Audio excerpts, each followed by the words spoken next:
ਸਮੇਂ ਦੇ ਸਹੀ ਮੰਨ ਲੈਂਦੇ ਹਨ। ਕਹਿੰਦੇ ਦੁਨਿਆਵੀ ਪਦਾਰਥ ਸਾਰੇ ਹੋਣ,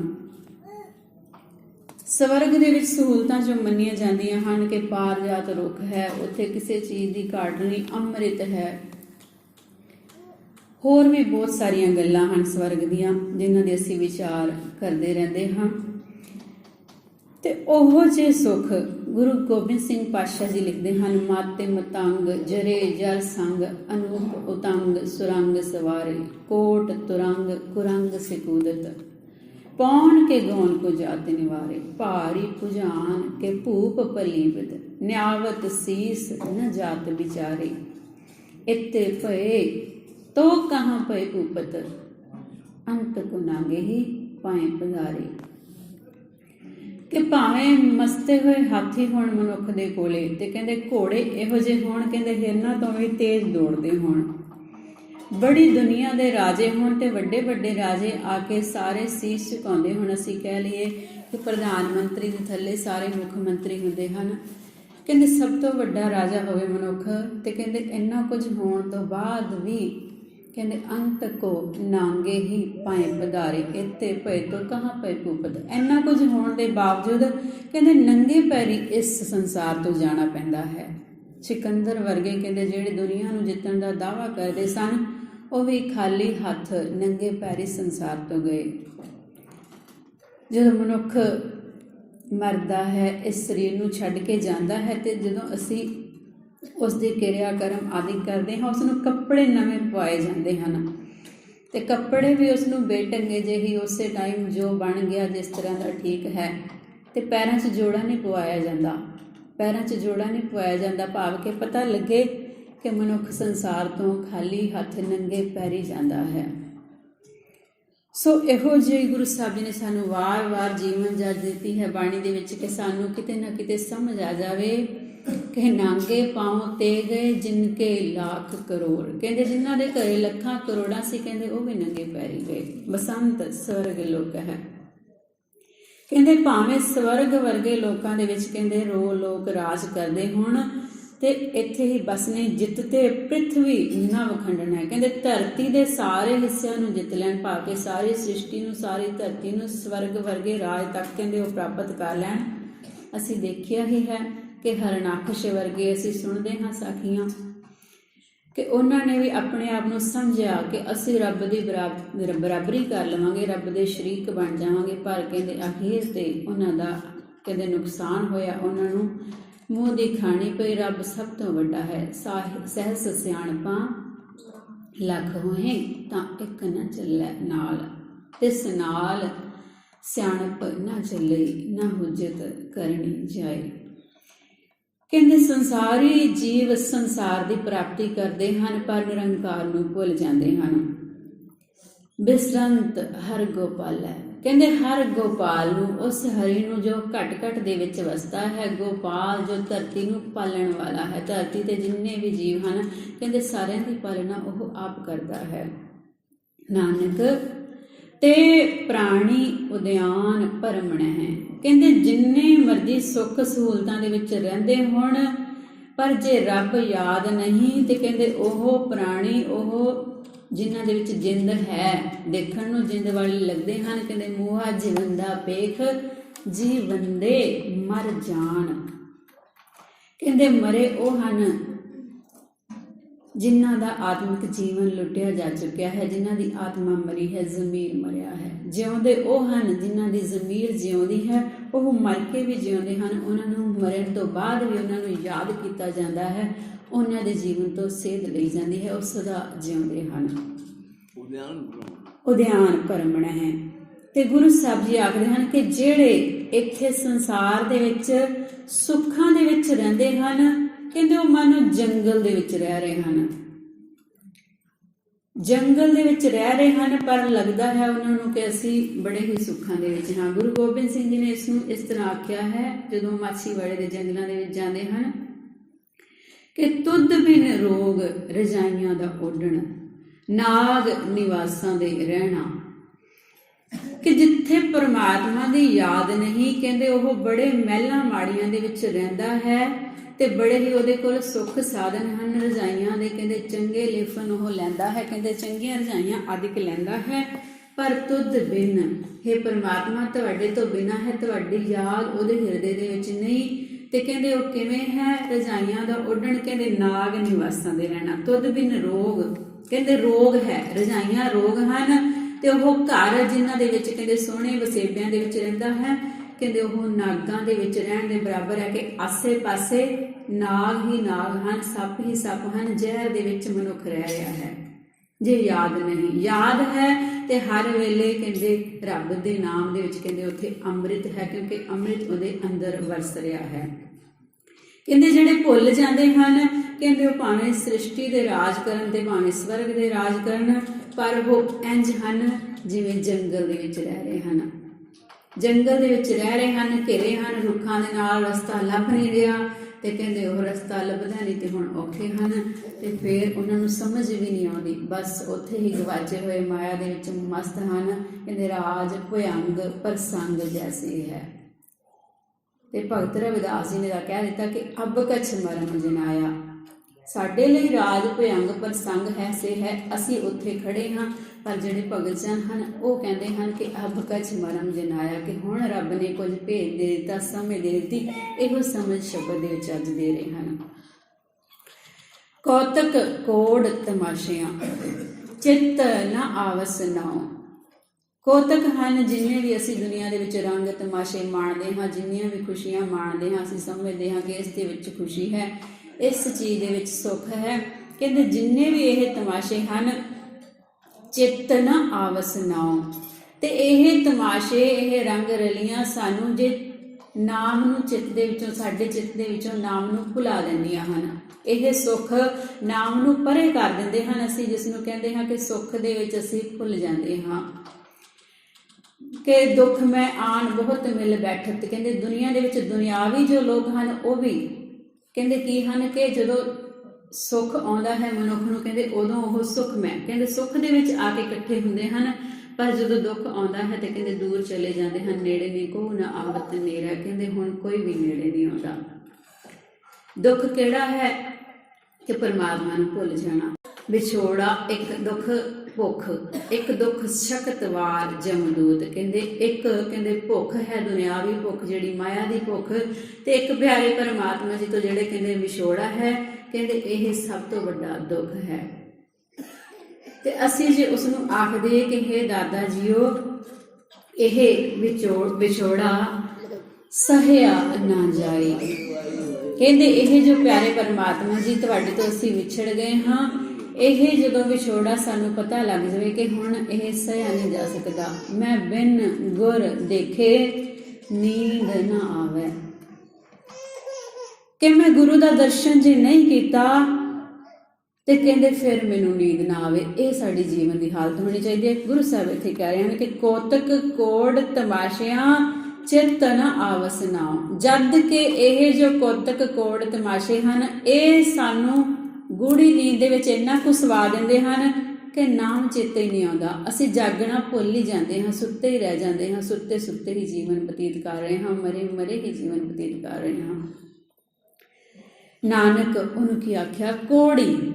ਨਾਨਕ ਜੀ ਇੱਥੇ ਪੰਜਵੇਂ ਨਾਨਕ ਆਖ ਰਹੇ ਹਨ ਕੋੜੀ, ਉਹ ਮਨੁੱਖ ਕੋੜੀ ਹੈ, ਨਰਕ ਬਰਾਬਰੇ। ਪਹਿਲਾਂ ਬਸੰਤ ਸਵਰਗ ਲੋਕੇ ਆਖਿਆ ਤੇ ਹੁਣ ਕੀ ਕਹਿੰਦੇ ਹਨ ਦੂਜੇ ਸ਼ਲੋਕ ਦੇ ਵਿੱਚ? ਨਰਕ ਬਰਾਬਰੇ। ਇੱਥੇ ਜਿੱਥੇ 1 ਅੰਕ ਤੇ 2 ਅੰਕ ਲਿਖਿਆ ਹੈ, ਭਾਵ ਕਿ ਦੂਜਾ ਸ਼ਲੋਕ ਹੈ। ਭਾਵੇਂ ਸ਼ਲੋਕ ਉੱਤੇ ਅੰਕਿਤ ਨਹੀਂ ਕੀਤਾ ਸ਼ਬਦ, ਪਰ ਦੂਜਾ ਸ਼ਲੋਕ ਹੈ। ਕੋੜੀ, ਉਹ ਮਨੁੱਖ ਕੋੜੀ ਹੈ ਤੇ ਨਰਕ ਦੇ ਵਿੱਚ ਉਹ ਰਹਿ ਰਿਹਾ ਹੈ। ਨਰਕ ਬਰਾਬਰੇ, ਉਹਦਾ ਜੀਵਨ ਨਰਕ ਦੇ ਬਰਾਬਰ ਹੈ। ਭਾਵੇਂ ਦੁਨੀਆ ਵਿੱਚ ਦੇਖਣ ਨੂੰ ਲੱਗਦਾ ਹੋਵੇ ਕਿ ਬੜਾ ਹੀ ਸੁਖੀ ਹੈ। ਉੱਜੜ ਸੋਈ ਥਾਂ, ਪਹਿਲਾਂ ਉਸ ਨੂੰ ਜੰਗਲ ਕਹਿ ਦਿੱਤਾ, ਉਦਿਆਨ, ਤੇ ਹੁਣ ਇੱਥੇ ਉੱਜੜ ਥਾਂ ਆਖ ਦਿੱਤਾ ਕਿ ਉਹ ਉਜਾੜ ਦੇ ਵਿੱਚ ਰਹਿ ਰਿਹਾ ਹੈ। ਕਹਿੰਦੇ ਉਹ ਥਾਂ ਉਜਾੜ ਹੈ ਜਿੱਥੇ ਉਹ ਰਹਿ ਰਿਹਾ ਹੈ ਤੇ ਨਰਕ ਦੇ ਵਿੱਚ ਰਹਿਣ ਦੇ ਬਰਾਬਰ ਹੈ। ਤੇ ਕੋੜੀਆਂ ਵਾਲਾ ਉਹਦਾ ਜੀਵਨ ਹੈ, ਕਿਉਂਕਿ ਉਹਦੇ ਜੀਵਨ ਦੇ ਵਿੱਚ ਸੁੱਖ ਉਹ ਨਹੀਂ ਜੋ ਹੋਣਾ ਚਾਹੀਦਾ ਸੀ। ਜੋ ਰੱਬ ਜੀ ਵਾਲਾ ਸੁੱਖ ਹੈ, ਆਤਮਿਕ ਸੁੱਖ ਹੈ, ਉਸ ਨੂੰ ਹੀ ਅਸਲ ਸੁੱਖ ਬਾਣੀ ਨੇ ਮੰਨਿਆ ਹੈ ਤੇ ਵਾਰ-ਵਾਰ ਸਮਝਾਇਆ ਹੈ। ਪੌੜੀ। ਮਹਾ ਭਿਆਨ ਉਦਿਆਨ ਨਗਰ ਕਰ ਮਾਨਿਆ। ਕਿ ਇਹ ਜੋ ਸੰਸਾਰ ਹੈ ਕਹਿੰਦੇ ਮਹਾ ਭਿਆਨ ਉਦਿਆਨ, ਕਹਿੰਦੇ ਬੜਾ ਹੀ ਡਰਾਉਣਾ ਜੰਗਲ ਹੈ। ਦੁਨੀਆ ਦੇ ਵਿੱਚ ਕਈ ਪ੍ਰਕਾਰ ਦੇ ਡਰ ਹਨ।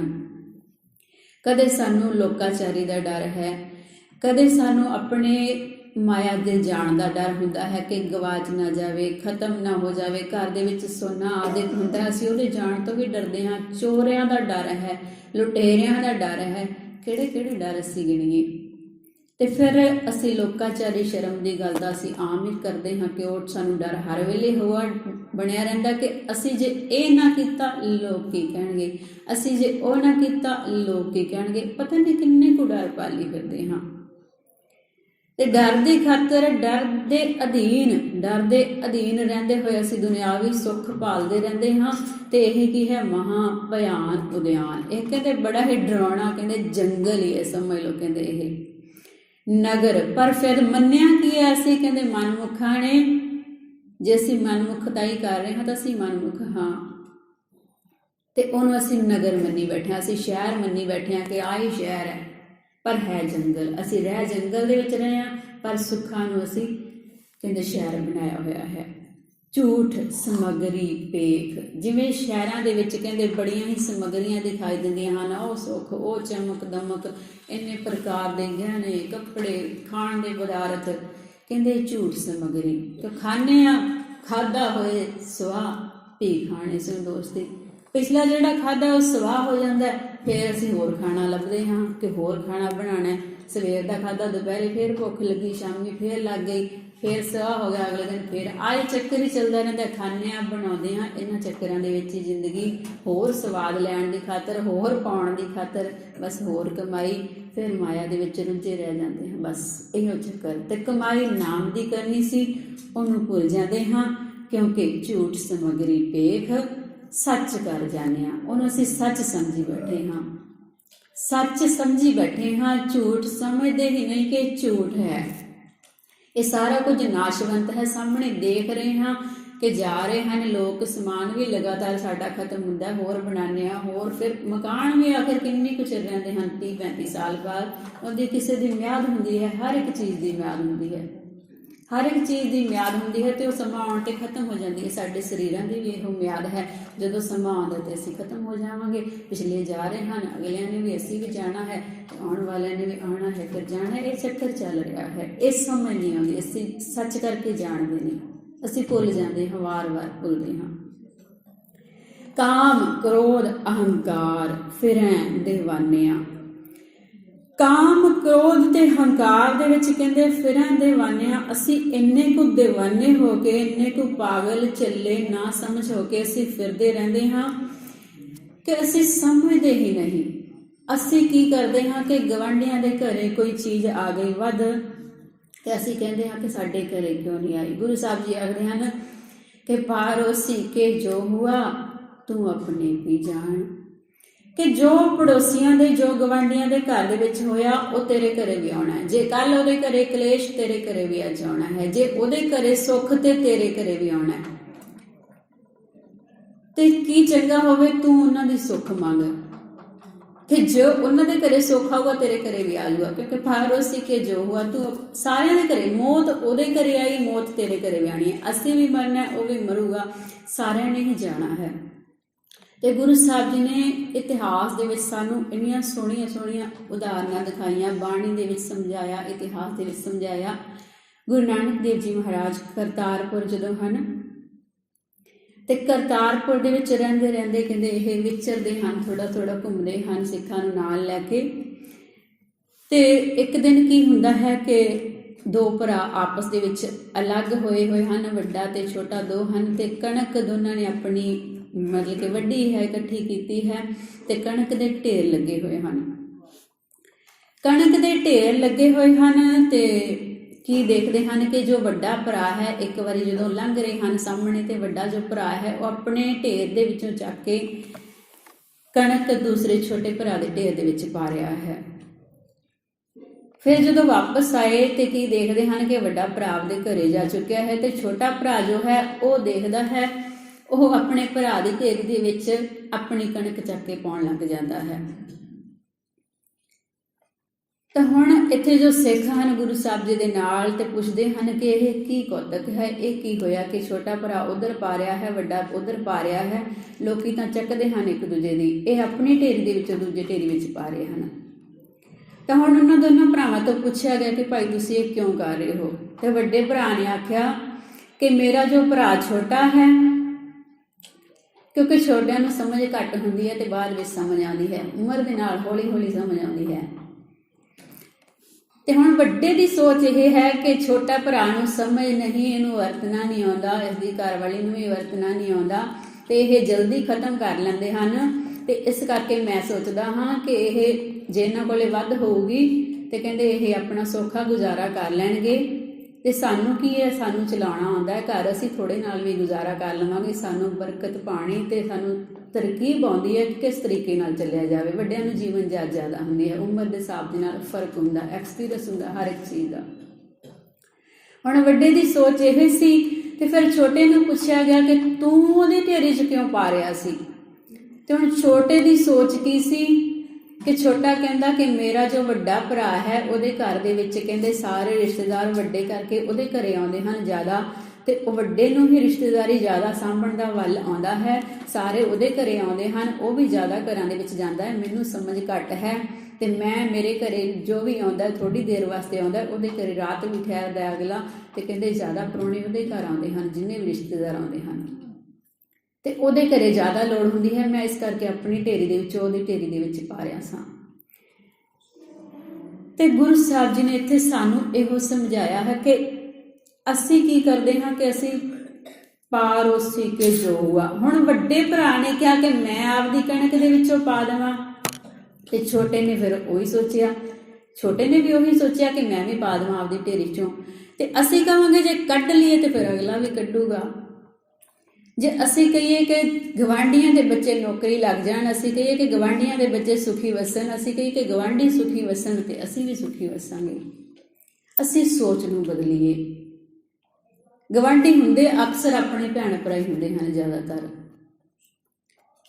ਤੇ ਗੁਰੂ ਮਹਾਰਾਜ ਕਰਨਗੇ ਸਾਨੂੰ ਇਹ ਜੀਵਨ ਜਾਚ, ਇਹ ਸੁਮੱਤ ਆ ਜਾਵੇ ਜੋ ਅਖੀਰ ਦੇ ਵਿੱਚ ਗੁਰੂ ਸਾਹਿਬ ਜੀ ਸਾਨੂੰ ਵਾਰ-ਵਾਰ ਸਮਝਾਉਂਦੇ ਹਨ ਕਿ ਸਿਰ ਲੱਗਾ ਜਮ ਡੰਡ, ਕਿ ਉਦੋਂ ਹੀ ਸਮਝਣਾ ਹੈ ਜਦੋਂ ਜਮਾਂ ਦਾ ਡੰਡਾ ਸਿਰ ਤੇ ਪਿਆ ਤਾਂ ਪਛਤਾਨੇ ਆ। ਪਹਿਲਾਂ ਸਮਝ ਆ ਜਾਵੇ, ਪਹਿਲਾਂ ਜੀਵਨ ਜਾਚ ਆ ਜਾਵੇ, ਜੀਵਨ ਰਹਿੰਦਿਆਂ ਸਮਝ ਆ ਜਾਵੇ ਕਿ ਅਸੀਂ ਪ੍ਰਾਣੀ ਤੂੰ ਆਇਆ ਲਾਹਾ ਲੈਣ। ਪ੍ਰਾਣੀ ਨੂੰ ਕਿਹਾ ਸੀ, ਮਰਨ ਤੋਂ ਬਾਅਦ ਥੋੜੀ ਆਖਣਾ ਸੀ, ਮਰਨ ਤੋਂ ਬਾਅਦ ਕਿਹਨੇ ਸੁਣੀ ਹੈ ਗੱਲ।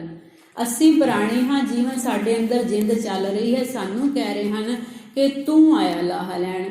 ਮੈਨੂੰ ਵੀ ਤੂੰ ਹੀ ਕਹਿ ਰਹੇ ਹਨ, ਮੈਂ ਤਾਂ ਨਹੀਂ, ਮੈਂ ਮੁਕਾਬ ਬੋਲ ਰਹੀ ਹਾਂ, ਸਾਨੂੰ ਸਾਰਿਆਂ ਨੂੰ ਕਹਿ ਰਹੇ ਹਨ ਕਿ ਤੂੰ ਆਇਆ ਲਾਹਾ ਲੈਣ। ਲੱਗਾ ਕਿਤਕ ਫਕਰੇ ਸਭ ਮੁੱਕਦੀ ਚੱਲੀ ਰਹਿਣ। ਇਹ ਜ਼ਿੰਦਗੀ ਦੀ ਰਾਤ ਇਹ ਖਤਮ ਹੋ ਰਹੀ ਹੈ, ਸਿਰ ਲੱਗਾ ਜੰਮ ਡੰਡ ਤਾਂ ਪਛਤਾਨਿਆ।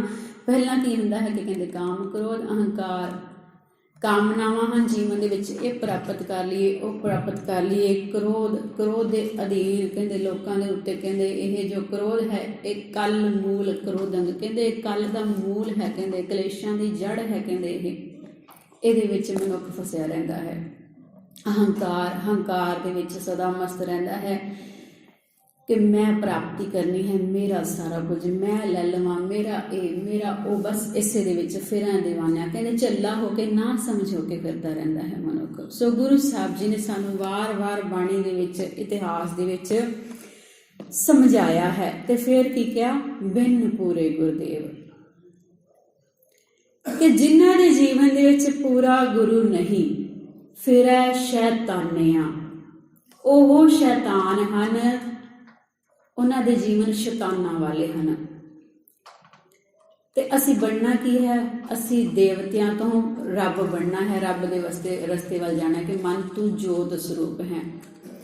ਆਪਣਾ ਮੂਲ ਪਛਾਣ ਕਿ ਅਸੀਂ ਸ਼ੈਤਾਨ ਹਾਂ, ਅਸੀਂ ਰੱਬ ਨੂੰ ਭੁੱਲਦੇ ਹਾਂ ਕਿ ਸਾਡੇ ਕੋਲ ਪੂਰਾ ਗੁਰੂ ਨਹੀਂ ਹੈ। ਬਿਨ ਪੂਰੇ ਗੁਰਦੇਵ, ਜੋ ਇਹ ਅਵਸਥਾਵਾਂ ਦੱਸੀਆਂ ਹਨ ਕਿ ਜੋ ਜਿੰਨੇ ਦੁਨੀਆ ਦੇ ਹਨ ਕਹਿੰਦੇ ਉਹ ਸ਼ੈਤਾਨ ਹਨ ਤੇ ਉਹਨਾਂ ਕੋਲ ਪੂਰਾ ਗੁਰੂ ਨਹੀਂ। ਜੇ ਅਸੀਂ ਸਮਝਦੇ ਹਾਂ ਕਿ ਗੁਰੂ ਗ੍ਰੰਥ ਸਾਹਿਬ ਜੀ ਦੇ ਅਸੀਂ ਸਿਰਫ ਮੱਥਾ ਟੇਕਣ ਹੀ ਆਉਂਦੇ ਹਾਂ, ਫਾਰਮੈਲਿਟੀ ਹੀ ਕਰਨ ਆਉਂਦੇ ਹਾਂ ਤੇ ਸਾਡੇ ਜੀਵਨ ਨਾ ਬਦਲਣ, ਤੇ ਜੇ ਅਸੀਂ ਸਮਝਦੇ ਹਾਂ ਕਿ ਅਸੀਂ ਮੱਥਾ ਸੱਚੀ ਟੇਕਦੇ ਹਾਂ, ਅਸੀਂ ਸੱਚੇ ਦਿਲੋਂ ਟੇਕਦੇ ਹਾਂ, ਅਸੀਂ ਮੰਨ ਕਰਕੇ ਟੇਕਦੇ ਹਾਂ, ਅਸੀਂ ਸ਼ੈਤਾਨ ਨਹੀਂ ਬਣਨਾ, ਅਸੀਂ ਨਿਰੰਕਾਰ ਦਾ ਰੂਪ ਹੋਣਾ ਹੈ, ਆਪਣੇ ਮੂਲ ਨੂੰ ਪਛਾਣਨਾ ਹੈ, ਸਾਨੂੰ ਇਹ ਜੀਵਨ ਜਾਚ ਆ ਜਾਵੇ। ਸਾਰੇ ਜਣੇ ਇੱਕ ਦੂਜੇ ਦੇ ਲਈ ਅਸੀਂ ਅਰਦਾਸ ਕਰਿਆ ਕਰੀਏ, ਆਪਣੇ ਦੇ ਲਈ ਵੀ ਕਰਦੇ ਹਾਂ, ਸਰਬਤ ਦੇ ਭਲੇ ਦੇ ਵਿੱਚ ਸਾਰਿਆਂ ਦੇ ਲਈ ਕਰਿਆ ਕਰੀਏ ਤੇ ਸਰਬਤ ਦਾ ਭਲਾ ਮੰਗਦੇ ਹੋਏ ਅਸੀਂ ਸਾਰਿਆਂ ਦਾ ਸੁੱਖ ਮੰਗੀਏ ਤੇ ਸਾਰਿਆਂ ਦੇ ਸੁੱਖ ਮੰਗਾਂਗੇ ਤੇ ਸਾਡਾ ਵਿੱਚ ਹੀ ਆ ਜਾਵੇਗਾ। ਸੋ ਅਸੀਂ ਸ਼ੈਤਾਨ ਨਹੀਂ ਬਣਨਾ, ਅਸੀਂ ਦਾਤਾਰ ਦੇ ਉਸ ਦਾਤੇ ਦਾ ਰੂਪ ਹੀ ਬਣਨਾ ਹੈ। ਸੋ ਗੁਰੂ ਸਾਹਿਬ ਜੀ ਕਿਰਪਾ ਕਰਨ, ਆਪ ਹੀ ਕਿਰਪਾ ਕਰਨ ਕਿ ਉਹ ਸਾਨੂੰ ਉਹੋ ਜਿਹੀ ਜੀਵਨ ਜਾਚ ਦੇ ਦੇਣ ਜੋ ਜੀਵਨ ਜਾਚ ਹਰ ਰੋਜ਼ ਸਿਖਾਉਂਦੇ ਹਨ, ਤਾਂ ਕਿ ਸਾਡਾ ਦੁਨੀਆ ਦੇ ਵਿੱਚ ਆਇਆ ਜੋ ਜੀਵਨ ਹੈ ਕਹਿੰਦੇ ਹੀ ਮਿਲਿਆ ਸਫਲ ਹੋ ਸਕੇ। ਇਹ ਲੋਕ ਸੁਖੀਏ ਪਰਲੋਕ ਸੁਹੇਲੇ, ਨਾਨਕ ਹਰ ਪ੍ਰਭ ਆਪੇ ਮਿਲੇ। ਸੋ ਇੰਨੀਆਂ ਹੀ ਵਿਚਾਰਾਂ ਪ੍ਰਵਾਨ ਕਰਨੀਆਂ ਜੀ। ਵਿਚਾਰ ਕਰਦਿਆਂ ਇੱਕ ਨਹੀਂ ਬੇਅੰਤ ਪ੍ਰਕਾਰ ਦੀਆਂ ਭੁੱਲਾਂ ਹੋ ਜਾਂਦੀਆਂ ਹਨ। ਗੁਰੂ ਸਾਹਿਬ ਅਤੇ ਗੁਰੂ ਸਾਹਿਬ ਦੀ ਸੰਗਤ ਬਖਸ਼ਣਯੋਗ ਹੈ। ਅਖੀਰ ਦੇ ਵਿੱਚ ਪਾਓ ਜੀ ਗੁਰਫਤਿਹ ਦੀ ਸਾਂਝ। ਵਾਹਿਗੁਰੂ ਜੀ ਕਾ ਖਾਲਸਾ, ਵਾਹਿਗੁਰੂ ਜੀ ਕੀ